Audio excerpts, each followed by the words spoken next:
Next question చూద్దాం. The ratio of the sides of two triangles are 4:5 and the ratio of their heights is 3:2. What is the ratio of their areas? అంటే ఇక్కడ రెండు triangles ఇచ్చారు, వాటి యొక్క base ratio and height ratio ఇచ్చారు. So ఇప్పుడు area యొక్క రేషియోని కనుక్కోమంటున్నారు.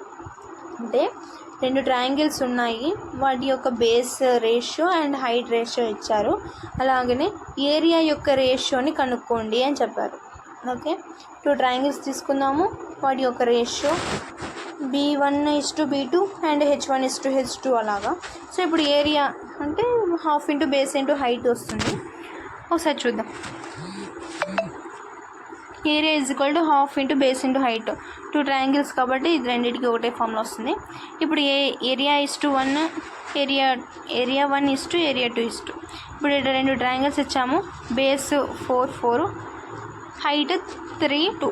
ఓకే, మనకి formula half into base into height కదా, దీంట్లో కామన్గా ఉండేటివి క్యాన్సిల్ చేసుకోవాలి ఫస్ట్ మనకి. ఓకేనా, కామన్గా ఏమున్నాయి, హాఫ్ అనేది కామన్గా ఉన్నాయి రెండు, అందుకు క్యాన్సిల్ చేసుకుందాం స్టార్టింగ్లోనే. నెక్స్ట్ B1 అంటే ట్రయాంగిల్ 1 ట్రయాంగిల్ 2 అనమాట, వాటి యొక్క రేషియో ఏమున్నాయి, B1:H1 B2:H2 అంటే ఫస్ట్ ట్రయాంగిల్ సెకండ్ ట్రయాంగిల్ అనమాట. ఫస్ట్ వన్ వచ్చేసి బేస్ 4 ఉంది, హైట్ 3 ఉంది. సెకండ్ వన్ వచ్చేసి 5 ఉంది, నెక్స్ట్ 2 ఉంది. 2 2 4, సో క్యాన్సిల్ అవుతుంది. 3 2 6:5. సో ఏరియా యొక్క రేషియో ఏముంది, 6:5 ఉందన్నమాట. వాళ్ళు ఇచ్చిన వాల్యూనే వాళ్ళు రేషియోని కనుక్కోమన్నారు, ఈ విధంగా కనుక్కోవాలి. Okay, next if the base of the triangle is increased by 10% and the height is increased by 20%, then by what percentage the area increases? అంటే ఇక్కడ ట్రయాంగిల్ ఇచ్చారు, దానికి బేస్ 10% ఇంక్రీజ్ అయిందంట, అలాగనే హైట్ కూడా 20% ఇంక్రీజ్ అయిందంట. సో అప్పుడు ఏరియా ఎంత ఇంక్రీజ్ అయింది, ఎంత పర్సంటేజ్ ఇంక్రీజ్ అయింది అని వాళ్ళ question. So maximum base height increase అయినప్పుడు ఏరియా కూడా ఇంక్రీజ్ అవుతుంది, అది ఎలాగా? సో మ్యాక్సిమం క్వశ్చన్ చూసినట్టయితే మీకు పర్సంటేజ్లో ఒక ఫార్ములా A+B+A×B/100 గుర్తొచ్చింటుంది కదా. సో ఆ ఫార్ములా. నెక్స్ట్ ఇంకొకటి కూడా చెప్తాను చూడండి ఫస్ట్. సో 10% ఇంక్రీజ్ అయింది బేస్, హైట్ 20% ఇంక్రీజ్ అయింది. So first percentage formula use చేద్దాము. A+B+A×B/100. సో ఏ వాల్యూని మనము 10%, బి వాల్యూని 20%గా సబ్స్టిట్యూట్ చేద్దాం. So 10 + 20 + 10 × 20/100. Okay, 10 + 20 + 10 × 20/100. 0 0 gets cancel. Next 10 + 20 30 అవుతుంది. 1 × 2 2, 32% ఇంక్రీజ్ అయినట్టు. ఓకే, ఏరియా ఎంత పర్సెంట్, 32%. ఇంకో ఫార్ములా ఏంటంటే మనకు స్టార్టింగ్ ఏరియా ఎంత ఉండింది, 100% ఉంది, అది బేస్ ఎంత ఇంక్రీజ్ అయింది, 10% ఇంక్రీజ్ అయింది, అంటే 110. అది పర్సంటేజ్లో ఉంది కాబట్టి 100 అవుతుంది. 110/100 ఇంటూ హైట్ ఎంత పర్సెంట్, 120%, అంటే 20% ఇంక్రీజ్ అయింది. 100 + 20 120/100. 0 0 గెట్స్ క్యాన్సల్. ఇక్కడ కూడా 0 క్యాన్సిల్ అవుతుంది. 2 zeros 2 zeros. సో 1 × 11 × 12 ఏమవుతుంది అంటే 132 అవుతుందంటే ఇది ఇంక్రీజ్ అయిన తర్వాత వచ్చిన ఏరియా. సో దాంట్లో ఫస్ట్ స్టార్టింగ్ ఏరియా ఎంత ఉంది, 100% ఉంది. ఇప్పుడే ఎంత చేంజ్ అయింది, 132%కి మారింది కాబట్టి ఎంత డిఫరెన్స్ వాటికి అంటే 32% ఇంక్రీజ్ అయినట్టు. సో ఇలా అయినా యూజ్ చేయొచ్చు, అలా అయినా యూజ్ చేయొచ్చు. ఓకే, నెక్స్ట్ క్వశ్చన్ చూద్దాం. A triangle has two equal sides of 30 cm and a base of 10 cm. What is its area, perimeter, height? ఇక్కడ రెండు ట్రయాంగిల్స్ ఈక్వల్ సైడ్స్. ఓకే, ఒక ట్రయాంగిల్ రెండు ఈక్వల్ సైడ్స్ ఉన్నాయంటే బేస్ వాల్యూ కూడా ఇచ్చారు, వాటి యొక్క ఏరియా, పెరిమీటర్, హైట్ కనుక్కోమన్నారు. సో 2 sides ఈక్వల్ అన్నారు అంటే దానికి ఏ ట్రయాంగిల్ వస్తుంది, isosceles triangle. Okay, isosceles triangle. So first మనం పెరిమీటర్ చూద్దాం. ట్రయాంగిల్ అయితే ఈ విధంగా వస్తుంది, 2 sides ఈక్వల్ కాబట్టి ట్రయాంగిల్ ఇలా ఉంటుంది. ఫస్ట్ పెరిమీటర్ అనుకుందాం. పెరిమీటర్ అంటే ఏంటి, చుట్టుకొలత. సో A+A+B వస్తుంది అన్నమాట. సో 13 + 13 + 10 ఏమవుతుంది, 36 cm అవుతుంది. నెక్స్ట్ ఏరియా యొక్క ఫార్ములా ఏంటి, half into base into height. So మనకు ఐసోసెలస్ ట్రయాంగిల్కి ఏరియా కనుక్కున్నాం మనం. సో వాల్యూ ఏమొస్తుందంటే a = b/4 √4a² - b². So ఒకవేళ ఇది గుర్తురాదంటే ఫస్ట్లో అది చూసి చూడండి, అప్పుడు మీకు క్లారిటీ వస్తుంది. b/4 √4a² - b². Okay, b అంటే ఏంటి, బేస్ వాల్యూ. a అంటే ఏంటి, సైడ్ వాల్యూ. ఓకే, 10/4 √4 × 13² - 10². 10/4 13² అంటే ఎంత, 169. 4 × 169 - 10² అంటే 100. Okay, next 10/4 √4 × 169 676 - 100. -100 చేస్తే 10/4 576. 576 ఏ స్క్వేర్ వస్తుంది, 24² వస్తుంది అనమాట. 10/4 26². స్క్వేర్ రూట్ క్యాన్సిల్ అయిపోతుంది, 4 6 24. సో 10 × 6 ఏమవుతుంది, 60 cm² అవుతుంది. ఇది ఏరియా. పెరిమీటర్ కనుక్కున్నాము, ఏరియా కనుక్కున్నాము. వాళ్ళు ఏమేమి అడిగారు, ఏరియా, పెరిమీటర్, హైట్. ఇప్పుడు హైట్ కనుక్కుందాం. హైట్ కనుక్కోవడానికి ఫార్ములా వచ్చేసి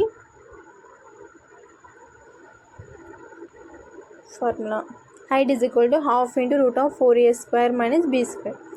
హైట్ = ½ √4a² - b². ఇదే √4a² - b² అనేది ఇక్కడ నుంచి కూడా స్టార్ట్ అవుతుంది అనమాట. సో మనం ఇదంతా క్యాలిక్యులేషన్ కాకుండా డైరెక్ట్గా తీసుకుంటున్నాను. ఒకసారి చూడండి, ఎక్కడి వరకు, √24 వరకు తీసుకుంటున్నాను, 24² వరకు తీసుకుంటున్నాను. మొత్తం ఒకటే ఫార్ములా ఉంది అక్కడ నుంచి. ఓకే, 24² రూట్ ఏమవుతుంది, క్యాన్సిల్ అయిపోతుంది. 1/2 × 24 2 12 24. So 22 cm. హైట్ కాబట్టి స్క్వేర్ రాదు, 12 cm వస్తుంది అనమాట. Okay, next question. A right angle isosceles triangle has 2 equal sides of 12 cm each. What is the area of the triangle? What is the hypotenuse of the triangle? ఇక్కడ right angle isosceles triangle అన్నారు. Isosceles triangle అంటే ఏంటి అంటే రెండు equal sides అనేది ఇచ్చారు. అది కూడా ఎలా ఉందంటే రైట్ యాంగిల్డ్గా ఉందంట. వాట్ ఈస్ ద ఏరియా, వాటి యొక్క ఏరియా కనుక్కోమన్నారు, హైపోటెన్యూస్ కనుక్కోమన్నారు. సో దానికి ఫిగర్ ఎలా ఉంటుంది, ఇలా వస్తుంది, రైట్ యాంగిల్ ట్రయాంగిల్లో వస్తుంది. వాటిని సైడ్స్కి ఎక్స్టెండ్ చేశారనుకోండి, స్క్వైర్ అయిపోతుంది. అది ఒకసారి చూడండి, ఏబిసి ట్రయాంగిల్, ఇంకా రైట్ యాంగిల్ అన్నారు కాబట్టి ఎగ్జాక్ట్గా 90 degrees అయితే ఉంటుంది. ఇంకా ఐసోసెలస్ కాబట్టి 2 sides అనేటివి ఈక్వల్గా ఉంటుంది. హైపోటెన్యూస్ మనం కనుక్కోవాలో తెలియదు. ఇక్కడ ఈ ఏ నుంచి సి నుంచి ఎక్స్టెండ్ చేసామనుకోండి, స్క్వైర్ అయిపోతుంది. స్క్వైర్ యొక్క ఏరియా ఏమవుతుంది, a × a² అనమాట. కానీ మనకు స్క్వైర్ అదే a²/2 అంటే హాఫ్ మాత్రమే వస్తుంది అనమాట. సో a²/2 తీసుకుంటే ఇప్పుడు సైడ్స్ a × a ఏమవుతుంది, 12 × 12/2 2 6 12 6 72 cm. ఇదైనా చేయొచ్చు, లేదంటే మామూలుగా మనకు ట్రయాంగిల్ యొక్క ఏరియా వచ్చు కాబట్టి ½ × బేస్ ఇంటూ హైట్ తీసుకొని కూడా చేయొచ్చు. సో ఇక్కడ ఏమన్నారు, బేస్ ఎంత 12, హెచ్ అంటే ఎంత, హైట్ 12. ½ × 12 × 12 12 6 12 6 12 6 సరే 16 12 6 72 2 6 12 క్యాన్సిల్ అయిపోయింది. 12 × 6 72 cm. ఈ విధంగానే చేయొచ్చు. ఇప్పుడు మనకు హైపోటెన్యూస్ అంటేనే పైథాగరస్ థీరం అనేది యూజ్ చేయాలి. సో ఏమవుతుంది, AC² = AB² + BC². AC² మనం ఎక్స్ అనుకుంటున్నాము. x² = 12² + 12². x రూట్ అవతల అంటే స్క్వైర్ అవతలకి వెళ్ళిందంటే రూట్ అయిపోతుంది. 144 + 144. సో 144 + 144 అంటే 288 అవుతుంది. సో మనం 144 × 2 చేసినా కూడా అంతే వాల్యూ వస్తుంది కాబట్టి ఇలా చేసుకున్నాం. 144 రూట్ ఏమవుతుంది, 12 అవుతుంది. x = 12√2. ఇది దాని యొక్క value, hypotenuse. Okay, next question వచ్చేసి, if the ratio of sides of 2 similar triangles is 3:4, then what is their area? What is the ratio of their areas అన్నమాట. ఇక్కడ రెండు ఒకేలా సిమిలర్ ట్రయాంగిల్స్ అని ఈక్వలేటరల్ ట్రయాంగిల్స్ అనమాట. ఇక్కడ ఈ ఈక్వలేటరల్ ట్రయాంగిల్స్ యొక్క సైడ్స్ 3:4 ఉన్నాయంట. అలాగా వాటి యొక్క ఏరియాస్ ఏమవుతుంది, ఇక్కడ ఈక్వలేటరల్ ట్రయాంగిల్స్కి ఏమవుతుంది అంటే రెండు ఈక్వల్గా ఉన్నప్పుడు ఏరియాస్ కూడా సేమే ఉంటాయి అన్నమాట. సో అందుకని ఒకటే వాల్యూస్ తీసుకుని వాటికి స్క్వైర్స్ చేస్తున్నాం. a1 square is equal to a2 square, 3 square is to 4 square, 3 square ఎంత 9 is to 16. ఓకే, రెండు ట్రయాంగిల్స్ ఈక్వలేటరల్ ట్రయాంగిల్స్కి ఏమవుతుంది, all sides are equal. So మనం డైరెక్ట్గా ఈ విధంగా చేస్తున్నాం. సైడ్స్ అన్నీ ఒకటే కాబట్టి మనం సపరేట్గా వేరే యాంగిల్ కనుక్కోవాల్సిన అవసరం లేదు, అన్ని సైడ్స్ ఒకటే. మళ్ళీ ఈక్వల్ సైడ్స్ అని చెప్పున్నారు, సో ఈక్వల్ సైడ్స్ అని చెప్పున్నారు, ప్లస్ వాటి యొక్క రేషియో ఇచ్చారు. సో దానికి ఏమవుతుంది, స్క్వైర్స్ అంటే ఏరియా కనుక్కోమన్నారు కాబట్టి స్క్వైరింగ్ చేస్తున్నాం. 3 square is to 4 square is equal to 9 is to 16. Okay, next if the area of equilateral triangle is 6√3 centimeter square, what is the length of its side? So ఇక్కడ equilateral triangle యొక్క area ఇచ్చారు, వాటి యొక్క లెంత్ని కనుక్కోమని, అంటే side యొక్క లెంత్ని కనుక్కోమని. Equilateral triangle అంటే అన్ని sides కూడా ఈక్వల్ కాబట్టి ఒక సైడ్ వాల్యూ కనుక్కున్న అన్నిటికీ ఈక్వల్ అవి, అంటే అన్ని మూడిటికి కూడా ఒకటే వాల్యూనే వస్తుంది అనమాట. చూద్దాం. a స్క్వేర్ ఈక్వలేటరల్ ట్రయాంగిల్ యొక్క ఏరియా ఏమవుతుంది, √3/4 ఇంటూ a స్క్వేర్. మనకి వాల్యూ ఇచ్చారు కాబట్టి 6√3 is equal to √3/4 into a square. 4 అనేది అవతల పోతే 24 అవుతుంది. 24 √3 is equal to √3 into a square. √3 cancel అయిపోతే 24 into a square. A square మనకి ఏ కదా కావాల్సింది, రూట్ స్క్వేర్ అవతల పోతే రూట్ అయిపోతుంది.